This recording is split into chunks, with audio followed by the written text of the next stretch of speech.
It's so excellent to see you here on this crisp and glorious day on their beautiful new throne cushions, which seem an excellent representation of the opportunity for fresh start, which is what Shambhala Day is all about. We would like to supplicate you to offer your guidance to us for the year of the wood horse.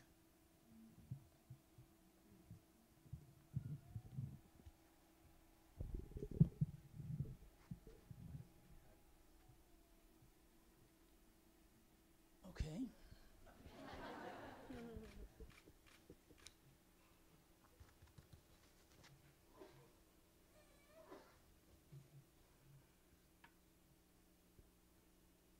So I'd like to begin this new year with a bow,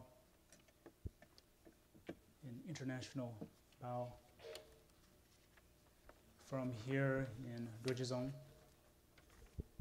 We can extend our heart out and meet all those of you who are joining us online from Europe, where it is much later, and from Halifax in Nova Scotia, and East Coast, and Midwest, and West Coast, and those of you who are joining us also from Latin America and also Asia. So in this particular moment, we come together as Shambhala, and we come together from the seat of basic goodness. So whatever your aspirations are for this year, please let us have a communal bow and raising of Lungta.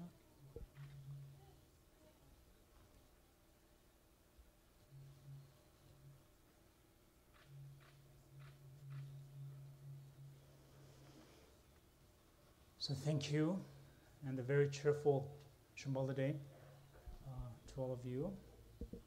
Cheerful Shambhala Day. Cheerful Shambhala Day. That's better. And a very cheerful Shambhala Day to all of those of you who are joining us. And I was actually wondering, as you might wonder if you were me, what is Shambhala Day? And why do we come together on this new day and this fresh start day? And I think that Shambhala Day really represents the notion that we communally, as a community, as a sangha, as an organization, as a multi-generational culture, we raise our group energy. We raise our group Lungta.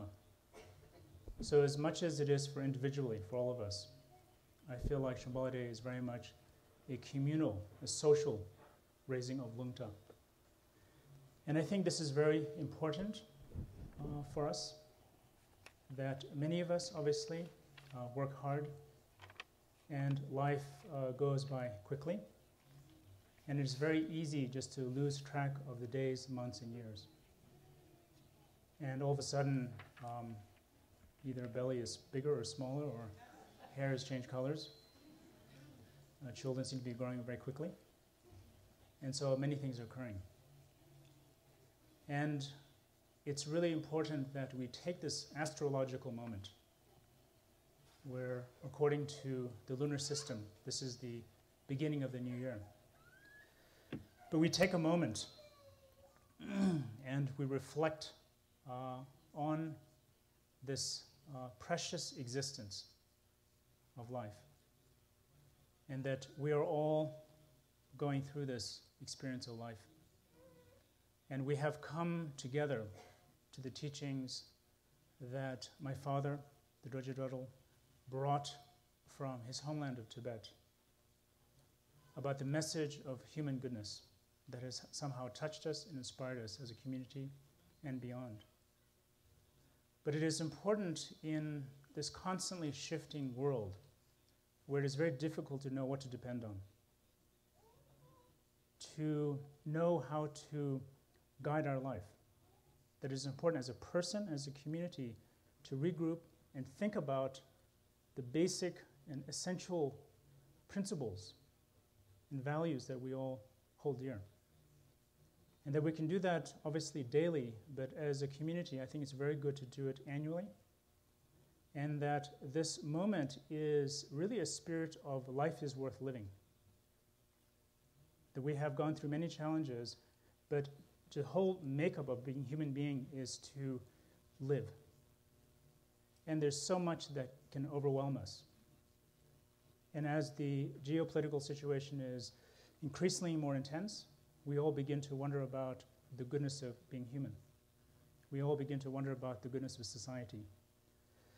So this is our attempt, and it's not the only attempt globally, but this is our attempt at Shambhala to formulate and to come together and try to make life meaningful, make life valuable. And I feel like that it takes a community to do that. We need to support each other and we need to wake ourselves up. And so that we do not just look down. Shambhala Day is about looking up, by the way.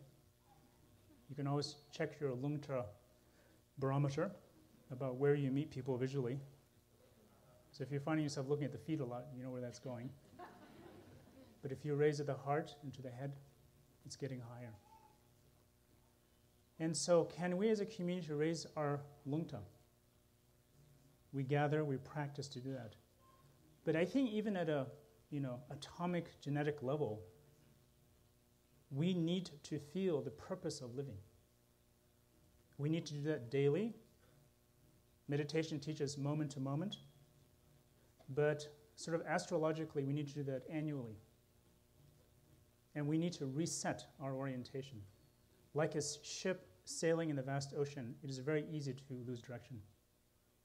We need to know how to orient ourselves. And are these principles valuable to us? Are these what we would like to have affect us? So this is the moment where we do that, and we do it in a cheerful way.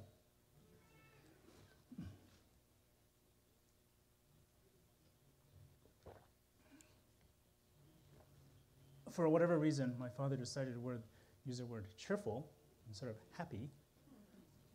And if you know him, it makes perfect sense. But I'm also okay with happy, by the way. Considering everything, it's nice. It's being nitpicky. So happy or cheerful. That's a transmission. Because in this day, there's a tendency to be depressed, tendency to be hard, tendency to be not optimistic. And we can see why. But this is an opportunity for us to see, life can be worth living. And one of the most important things right now is how we do that. We need to not only galvanize our own energy, but I believe the community energy. In the last few years, you've heard me talk about the notion of Shambhala principle of basic goodness.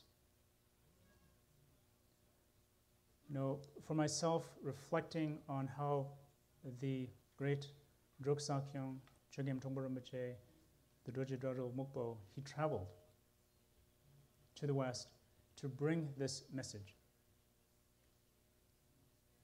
And I think as we reflect on why such a great being would do this, it becomes more and more self-evident that it is time for us personally and globally to look at this fundamental message of human nature, which we have been reflecting on. And I figure this is very much a sense of vision. We have all had this notion of how can we create a good society. That is a notion of vision. That is a notion of what we say in Tibetan is hla, what is above. It's associated with the head, the eyes, and looking out. It's having an attitude and a direction. We've also had time to now reflect personally to see if we believe in basic goodness or feel it. That has been a personal and a communal contemplation. And I believe now, as we enter into this year of the horse, which naturally correlates with the notion of wind horse, energy, action, that this is very much a year of doing, accomplishing, and it is very much a year of the Nyen, we say in Tibetan. And Nyen is very much connected with the torso.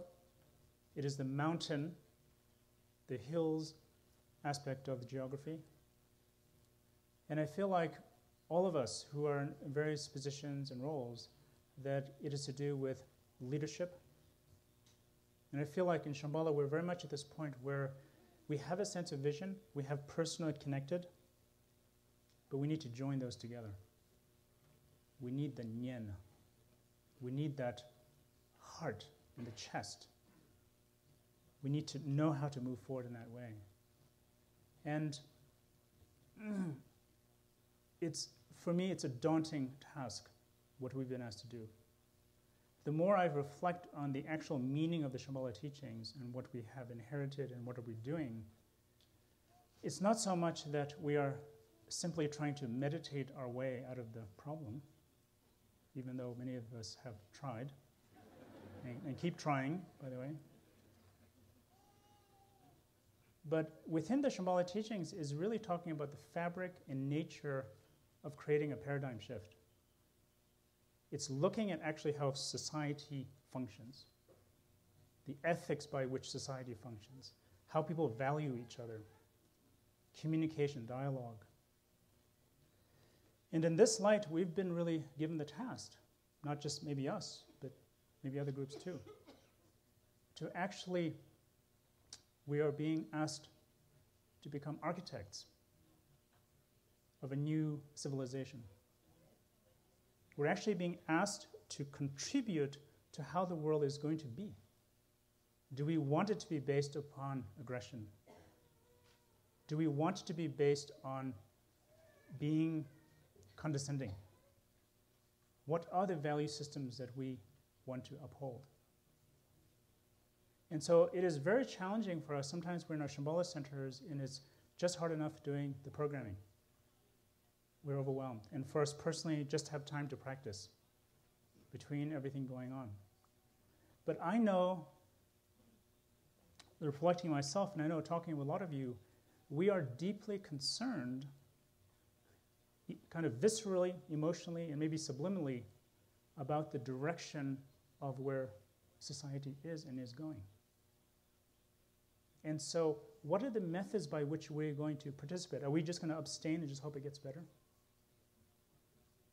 So meditation is itself is an indication of the power of the mind and heart. And so we're in a situation where we're trying to empower the human being. We call it raising lungta, we call it planting the ashe, we call it having the sun of basic goodness. But we're saying that each one of us, as my father would like to say, is that we believe humanity, human being, is naturally awake. And that wakefulness has power and energy. We feel that. And that's sometimes when we can't sleep at night.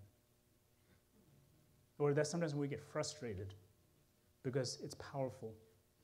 And not only is it powerful, it's intelligent.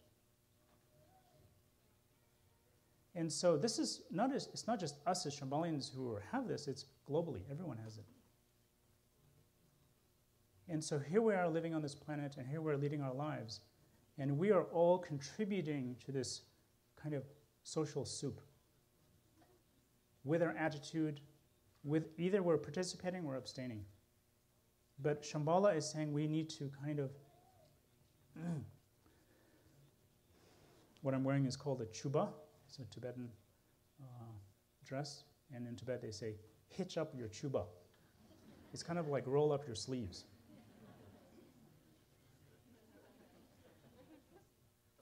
So it is very much hitch up your chuba and roll up your sleeve kind of year, depending on where you come from in your wardrobe selection.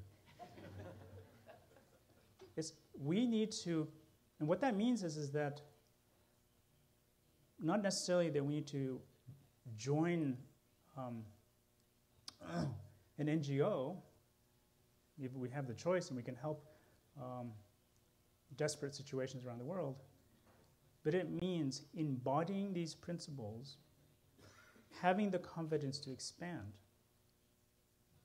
And one of the key ways that really occurs is something we've been focusing on, is creating a culture of kindness.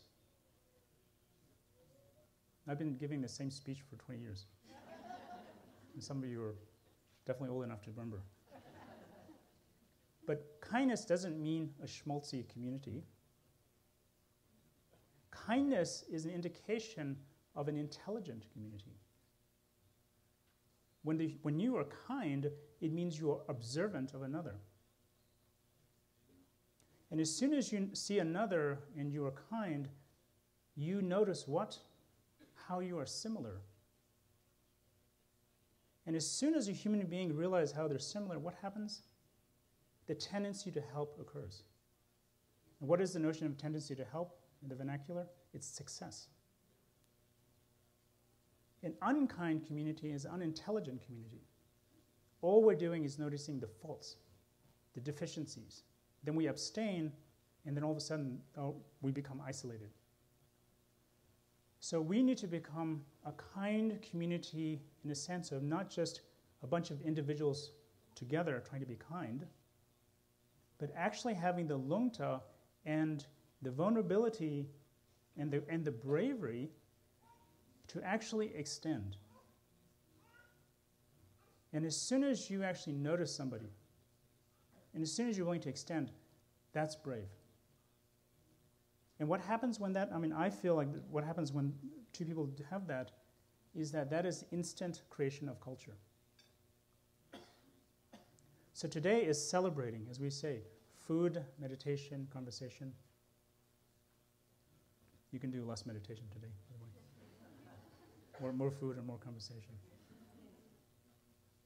But we have the power to create culture, and we shouldn't think that it needs to be massive numbers of people.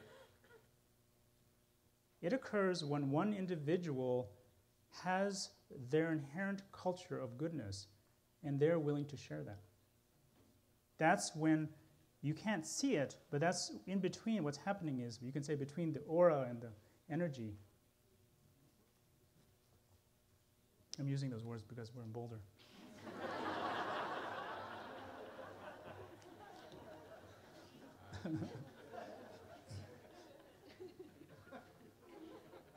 But you can't see it, but there's something happening. And subliminally, that's what I believe my father would be calling enlightened society. That there is an invisible connectivity that's occurring. And that is culture. And we drive our cars and we, eat food, and we're always looking for that. The notion of connectivity. We as a human being need each other. By having our emotional connectivity, it validates our existence. We know who we are more. That's a human trait. And so if you think of a world that's shrinking and afraid to do that, what kind of lonely place is it going to be? Then naturally we are full of many seeming deficiencies too. So then you create a culture of separation, mistrust, fear, and animosity. So I would not say that us here who are in a contemplative tradition is an abstaining culture. This should be a proactive culture. Not that we're forcing somebody else to necessarily think how we think, but that we are ourselves not embarrassed to engage and manifest our principles. And right now, as meditation, all these things become more common and popular, it allows us a little more leeway to actually feel less self-conscious about these principles and manifest them.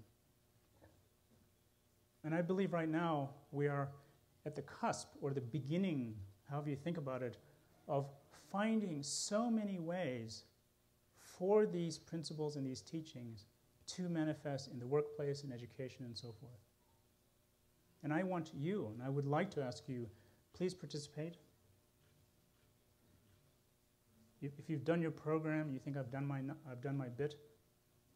That's a teaser. We should. This is a community. We need to feel like those trainings are valuable and important. But we need to feel like we can participate in creating this culture. And I trust your own intelligence. And as we become more intelligent, we will find different ways to be creative. Either education and technology field, science, education, all these fields where this becomes more and more norm. And then the Shambhala community can say, when things seemed kind of rocky, we didn't fold up. We tried at least. And it's just even the thought of trying sometimes is overwhelming. But I think as we know, when we meet people, behind the fear, there's a sense of tremendous fear.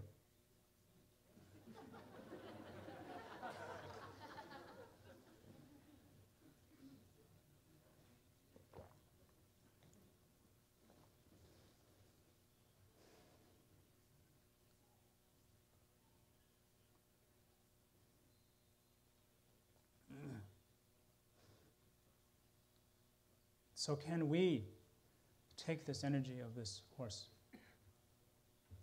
Traditionally, horse represents many principles. It's the notion of exertion. It is a notion of, obviously, movement, success. It is a notion of victory. And for us, it is also the notion of inherent human dignity.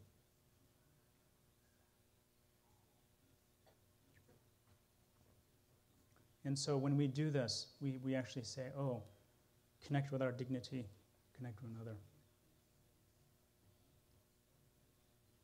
And when human beings take their seat as human beings, and even when a dog takes its seat as a dog, and when a horse takes its seat as a horse, it even intimidates humans, because they are being who they are.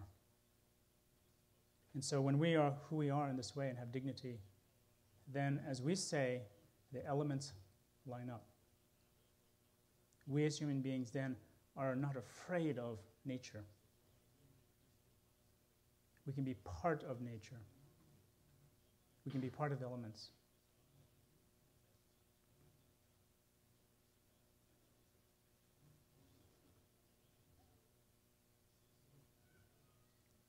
And when we do that, and we connect that way, in our tradition we call this drala. The inherent wakeful energy magic. And today, Shambhala Day is very much a notion of magic. That we are here, literally,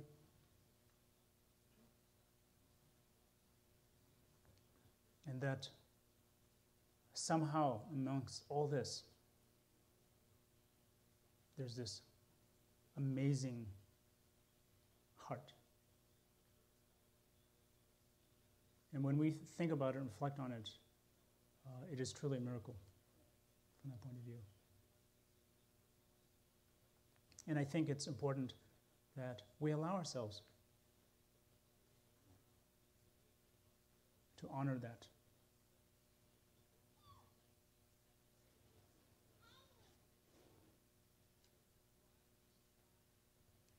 So I look very much forward to working with the Kalpa Council. All of you who are center directors, leadership training is very important this year. I also feel like we have begun a very important transition where we have the vision and we have so much happening. But we also have to increase and have a better understanding of finances. So I'm extremely happy that we're already moving in this way in terms of unified giving, that we have so much to do. And naturally, when we gather people, when we have community, it is naturally the element of richness, wealth, and inherently it is part of the notion of dignity. And for us to be here, it's important that we are not afraid to think that we as a community can be successful and that leadership can move forward in this way. So I encourage all of you to find out how you can participate and contribute. And any effort in that way is an essential component of what will keep this not only together, but will move it forward. And in that light, I just want to encourage kind of the wonderfulness of our multi-generational community. All those of you who are young, that keeps getting older, by the way. It's important that you feel like you can train and be leaders and participants in this community. This is the time to step up and participate.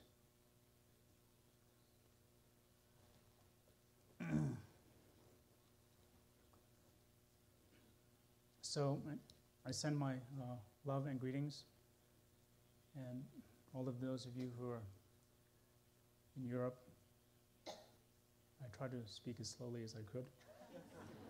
So excuse me if I was too quick. And those of you who are in the evening, please enjoy the rest of your festivities. And those of you who are very early in the morning, please enjoy the beginning of your festivities. And I look forward to the teachings and the programming that we have. We are continuing the effort of going out, and we're doing more festivals and continuing that energy. And we also have wonderful retreats planned. So those of you who have the please time and opportunity, please join. And in particular, please maintain that sense of bond that we have.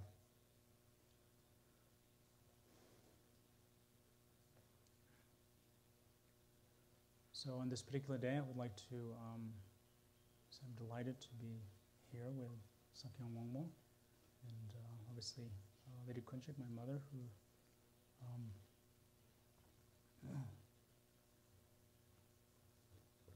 still thinks I'm a boy. And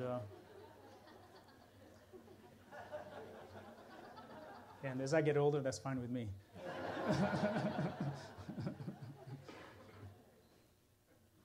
So thank you, everyone. And maybe we can do.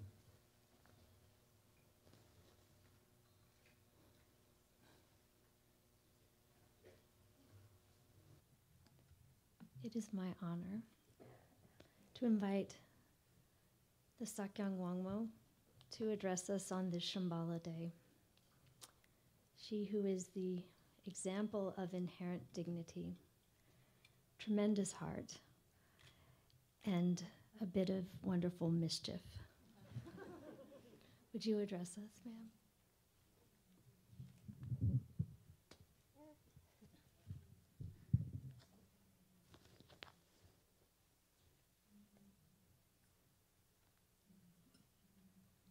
Joyful Shambhala Day, everyone, and happy Losar.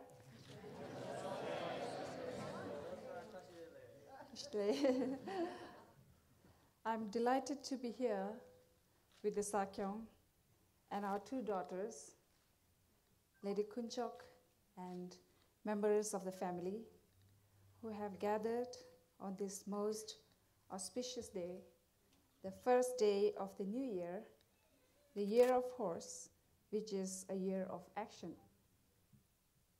This is naturally connected with our ancestor, the enlightened King Kesar of Ling of Tibet, who is an embodiment of dignity and accomplishment.